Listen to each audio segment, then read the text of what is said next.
नमस्कार। मैं कौशल सोनी, सहायक आचार्य संगीत कंठ, राजकीय मीरा कन्या महाविद्यालय उदयपुर। आज का हमारा टॉपिक है श्रुति, जो कि बीए फर्स्ट ईयर के फर्स्ट पेपर थ्योरी पेपर का थर्ड यूनिट का टॉपिक है।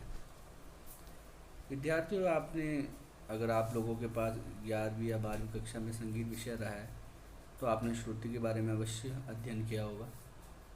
कुछ विद्यार्थी ऐसे भी हैं कि शायद जिन्होंने अभी बीए में आकर म्यूज़िक लिया है, वो इस नए शब्द से आज परिचित होंगे। श्रुति क्या होता है, संगीत में श्रुति का क्या महत्व है और किसे श्रुति कहा जाता है। विद्यार्थियों, श्रुति को पाश्चात्य संगीत में माइक्रोटोन कहा जाता है।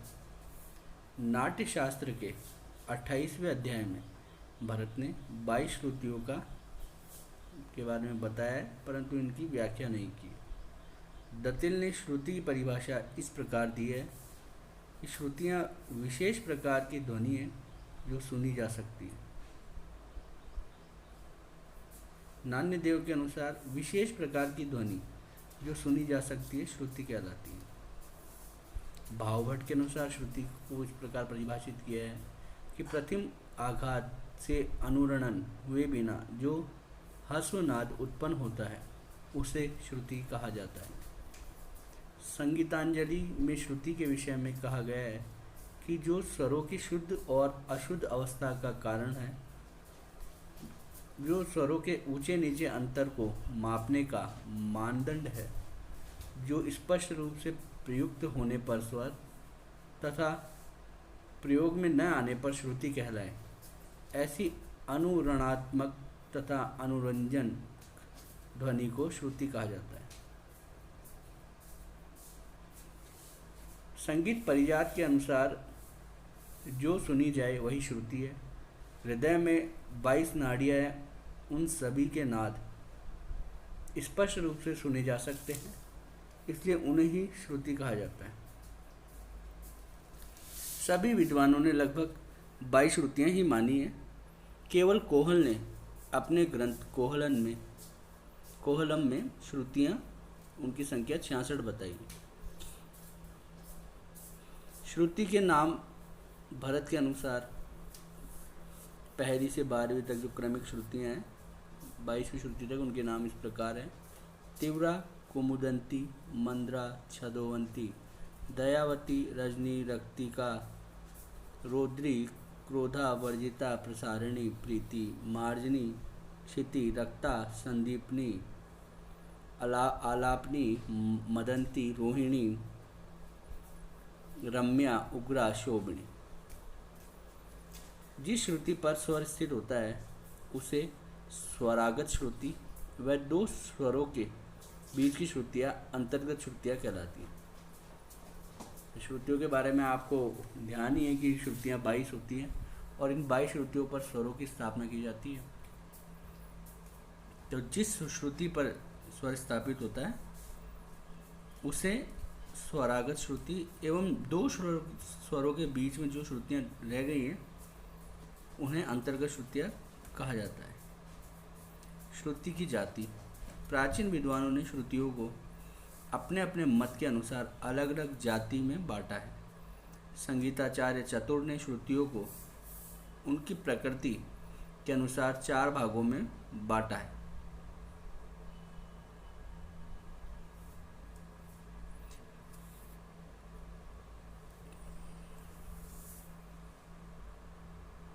उनके अनुसार उच्च तथा रुक्ष ध्वनि की जो श्रुति है उसको वातज, गंभीर तथा घनशील ध्वनि की श्रुतियों को पितज तथा मधुर तथा सुकुमार या सकुमार ध्वनि को कफज कहा गया।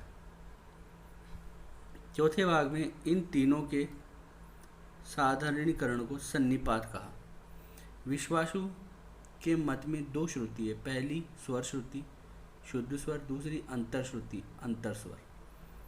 तुम्बरु आदि विद्वानों ने वात, पित्त, कफ तथा सन्निपात नामक 4 प्रकार की श्रुतियाँ मानी। रस तथा भाव के आधार पर 22 श्रुतियों को 5 जातियों में भी बांटा गया है। पहला दीप्ति, जो कि पहली और 10वीं श्रुति वह रोही वीर अद्भुत रस जिन श्रुतियों से उत्पन्न होता है। दूसरा आयता, जिसमें दूसरी, नवीं, 11वीं, 16वीं व 19वीं श्रुति को रखा गया है, जो कि श्रृंगार और हास्य रस को उत्पन्न करती है। तीसरा करुणा, इसमें 5वीं, 7वीं व 18वीं श्रुति को रखा गया है, जो कि करुण, रौद्र एवं विभत्स रस उत्पन्न करती है। चौथी मृदु, जिसमें 3 अर्थात तीसरी, 12वीं एवं 14वीं और रति श्रुति को रखा गया है, जो कि दास एवं वात्सल्य रस को उत्पन्न करती है।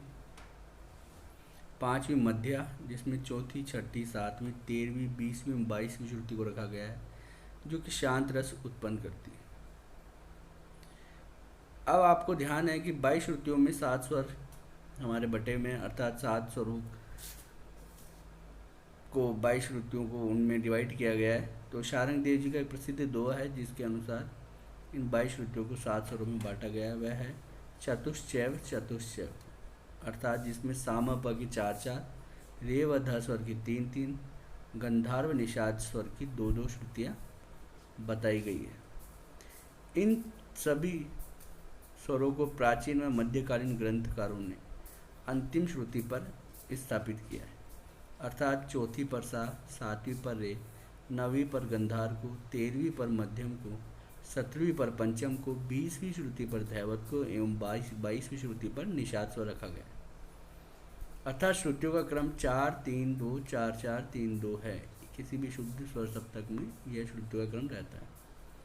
प्राचीन समय में 2 विकृत स्वर अंतर गंधार, जिसे कि 11वीं श्रुति पर स्थापित किया गया है, एवं काकली निषाद, जिसे कि दूसरी श्रुति पर स्थापित किए गए।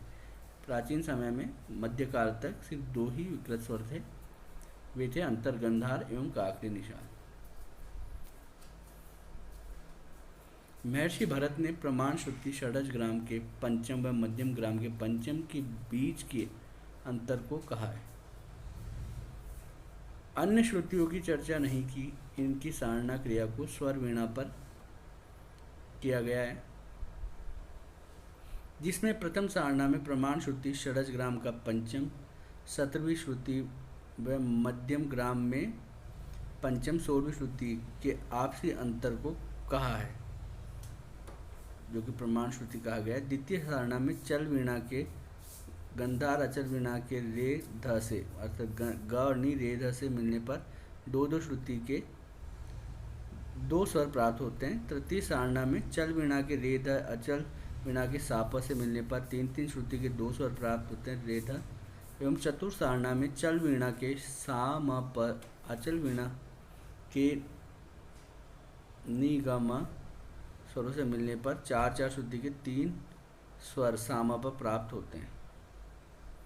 इस प्रकार कुल 22 श्रुतियाँ व 7 स्वर प्राप्त होते हैं।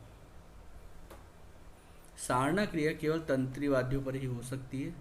सारणा का मुख्य उद्देश्य यह है स्पष्ट करना होता है कि एक सप्तक में 22 से अधिक श्रुतियों की आवश्यकता नहीं है। महर्षि भरत ने इन दोनों वीणाओं के नाम नहीं दिए, परंतु मतंग ने इन्हें ध्रुव व चल वीणा कहा है। प्रथम सारणा में चल वीणा के पंचम को ध्रुव वीणा के ऋषभ के साथ षडज मध्यम संवाद बैठाया व 9 श्रुति अंतर कर प्रमाण श्रुति प्राप्त की। क्योंकि ऋषभ एवं पंचम के बीच 10 श्रुति अंतर होता है, वह षडज एवं मध्यम संवाद 9 श्रुति का होता है। पंडित शारंगदेव ने भरत के मत का समर्थन किया है। वह स्वर श्रुति वीणा पर सारणा प्रक्रिया की। इनकी ध्रुव व अचल दोनों वीणाओं पर 22-22 तार क्रमिक रूप से लगाए गए, अर्थात पहले 22 श्रुतियों की स्थापना की, फिर स्वर बैठाए। प्रथम सारणा में चल वीणा के 22 तार एक एक श्रुति नीचे अर्थात अपने से पूर्व तार तक उतार लिए। इससे चल वीणा का प्रत्येक तार ध्रुव वीणा के प्रत्येक तार से नीची ध्वनि देने लगा। दूसरी सारणा में प्रथम सारणा की तरह ही प्रत्येक तार अपनी निजी तार की ध्वनि में उतारा गया। इसे ध्रुव वीणा के षडज ऋषभ दैवत से चल वीणा के गंधार निषाद स्वर मिले। ध्रुव वीणा के ऋषभ एवं दैवत से चल वीणा के गंधार निषाद स्वर मिले। तृतीय सारणा में रे व ध सा प से मिले। चतुर्थ सारणा में इसी प्रकार षडज मध्यम पंचम स्वर निषाद गंधार मध्यम से मिले। कुल 22 श्रुति के 7 स्वर मिल गए। प्रथम सारणा में छोटी उतार को प्रमाण कहा, द्वितीय सारणा में बड़ी उतार को महती कहा, व तृतीय सारणा में मध्यम उतार को उपमहती कहा। चतुर्थ सारणा में फिर से छोटी उतार को प्रमाण कहा। इस प्रकार प्रमाण, महती, उपमहती प्रमाण श्रुतियाँ प्राप्त हुई। भरत की श्रुतियाँ असमान थी। आचार्य कैलाश चंद्र देव बृहस्पति का श्रुति दर्पण इसे अधिक स्पष्ट करता है। प्रथम सारणा में जो अंतर प्राप्त हुआ उसे प्रमाण श्रुति केशाग्र अंतर या ग अंतर कहा। द्वितीय सारणा में 2-3 तार के बीच का अंतर ग से ज़्यादा था, इसे ख अंतर कहा। तृतीय सारणा में 3 और 4 तार के बीच का अंतर ख से भी ज़्यादा था, इसे का अंतर कहा। पांचवी सारणा में 4-5 तार के बीच का अंतर फिर से ग प्राप्त हुआ। इस प्रकार ये मैंने नीचे बनाया हुआ है कि 22 श्रुतियाँ क्रम से है, 22 से 1, 2, 3, 4, 5, 6 क्रम से जा रही है एवं इनमें श्रुतियों को कहाँ कितना अंतर को क्या कहा गया है ये लिखा हुआ है। जैसे कि षडज की जो 4 श्रुतियाँ थी उनको क्रम से ग क ख ग या ग ख क ग कहा गया। जिन स्वरों में षडज गंधार भाव था वहाँ 2 क 2 ख 3 ग श्रुति साम अंतर में मतलब संवाद में 2 क 3 ख 4 ग श्रुति थी। व षडज पंचम भाव में 3 क 4 ख 6 ग श्रुति थी। इस प्रकार एक सप्तक में 5 क 7 ख और 10 ग अंतर वाली श्रुतियाँ होती हैं। पंडित ओमकार नाथ ठाकुर ने भरत की प्रमाण श्रुति को सितार पर बाज की तार प्रथम तार के दैवत तथा पंचम के तार के दैवत स्वरों को बजाने से जो ध्वनि अंतर होता है उस अंतर के बराबर माना है।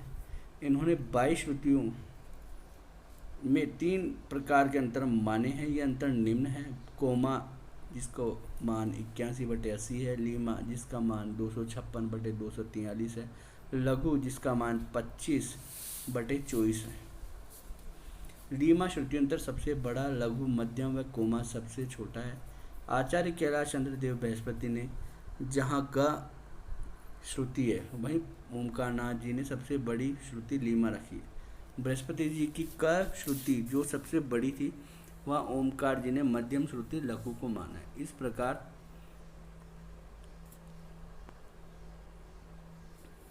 प्रकार जो हमारे को प्राप्त होती है श्रुतियाँ वो निम्न है। आप इसका अध्ययन करें। नीचे पूरा चार्ट दिया हुआ है कि कौन सी श्रुति को क्या कहा गया है एवं सैवट में उनका क्या मान था। जैसे कि गुरु स्वर का 51.1 सैवट में मान था, लघु स्वर का 45.8 सैवट मान था, अर्ध स्वर का 28 सैवट मान था। इसी प्रकार कोमा नाम की जो श्रुति अंतर था उसका 5 सैवट नाम था। लीमा नाम का जो अंतर था उसका मान 23 सैवट था एवं लघु का 18 सैवट था।